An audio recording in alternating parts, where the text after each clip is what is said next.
Well, how do we do that?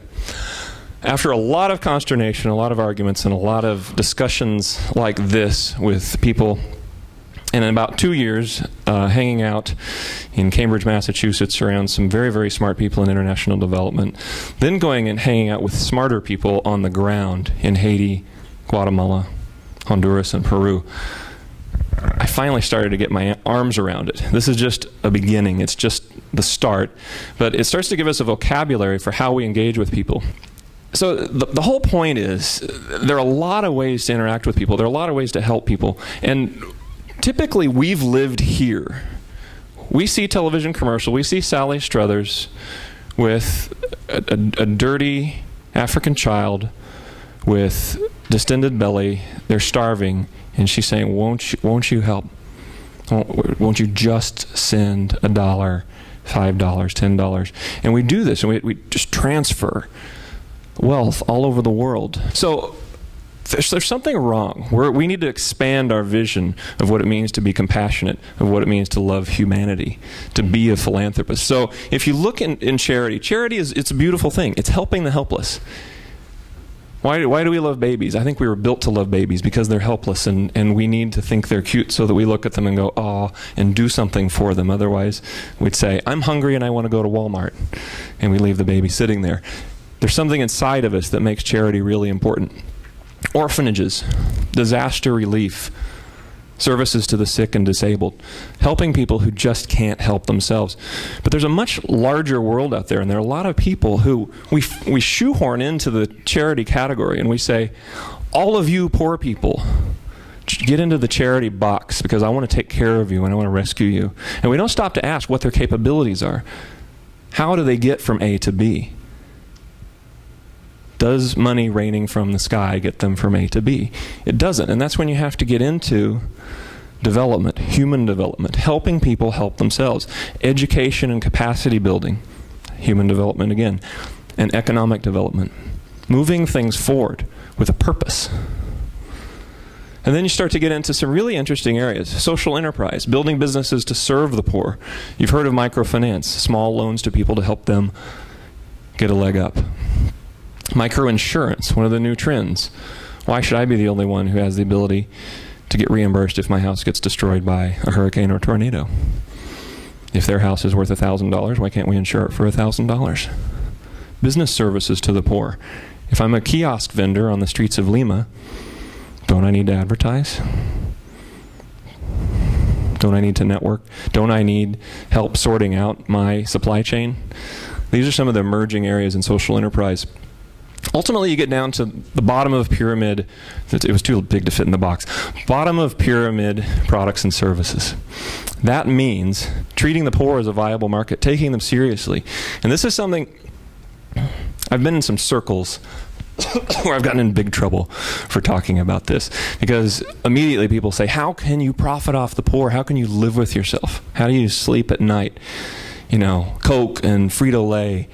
How dare you sell them that product? And I think I'm right. I don't know. I'll let you decide as we work together on this. I think we want to keep them in that charity box. Doesn't anyone have the right to buy whatever they want to buy? If they aspire to be like the rest of us who live in a productive society, who get to drive around in cars, who can afford to have shampoo. One of the best products this last 5 years, the Unilever deal, was taking that big bottle of shampoo that costs about half a month's wages, is impossible for poor people to buy, is just turning that into a single-use sachet for a few pennies. Don't the poor deserve to wash their hair? There's nothing wrong with taking the poor as a serious market. It's half the world's population. And the more we think about that, the more we move things forward. The more products are sold, the more people are basing factories in developing countries that don't just ship things here, they're shipping them locally and selling them locally. Why does a vacuum cleaner need to cost $85? It's not that complicated. Don't poor people deserve to vacuum? So the whole point is, we can do more. We can do things differently, expand our horizons a little bit. and stop putting people in the charity box unless they need to be there. You're going to hear from John Whelan later, who has worked in the Hogar, where Jill has volunteered in Lima. These are sick and destitute and crippled children. They are helpless. They need to be helped.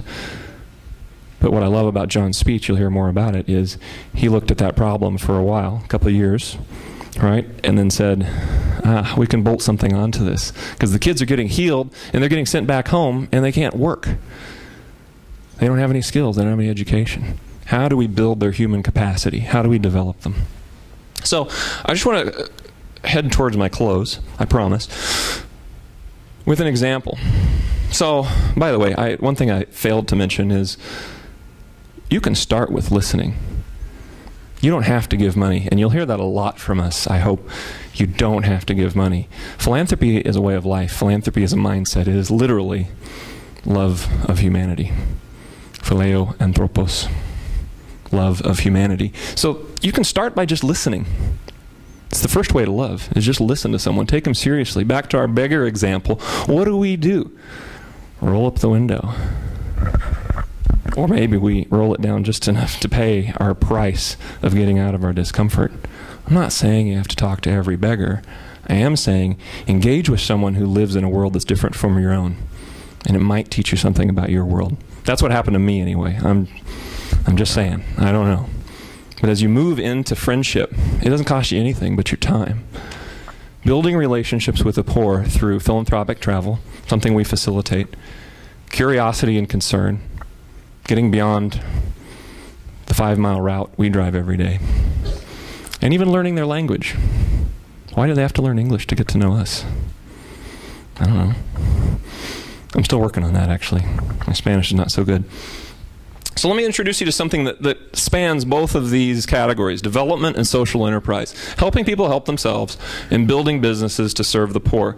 This is a product I am incredibly excited about, and I'm going to be hosting a table during Philanthropy Speed Dating to talk about the women of La Isla. The idea is supplying patient capital. Probably just from the name you understand what that means. Don't get too worked up if things go wrong with your capital. To accomplish socially redeeming goals. You typically get a below market return. Of course, these days, what is a below market return? I don't know. Pretty negative, isn't it? A greater than market risk. I don't know what's greater than market risk these days. Ironically, the funds that people have invested in microfinance around the world have been one of the most stable investments in the last 2 years. I have people who are vested in, it's a women's cooperative, so to be a member and invest, you have to be a woman. One of my professors has a significant amount of her retirement in a women's cooperative in Honduras. Didn't lose a penny over the last 2 years, and it returned 10% a year. I'm not saying that's going to happen to anyone. I'm not a financial professional. I'm just telling you a story. It solves a social challenge, and it can be funded through loans or donations. So who do we have? One of our local heroes in La Isla, Peru. These are some of the community leaders. For over 18 years, the small Peruvian organization called CPCR has been working in this community to help them develop. It's a beautiful little town. I'm going to play you a segment of a documentary that Scott Law shot for us in August, and they're trying to develop themselves. They're trying to help themselves, and they just need a little help. So one of the things we're doing, we're starting a capital campaign. We're launching it today. We're trying to raise, depending on what the number comes in at, $60,000 to $78,000 to help them start a water business. Watch this video and tell me what you think.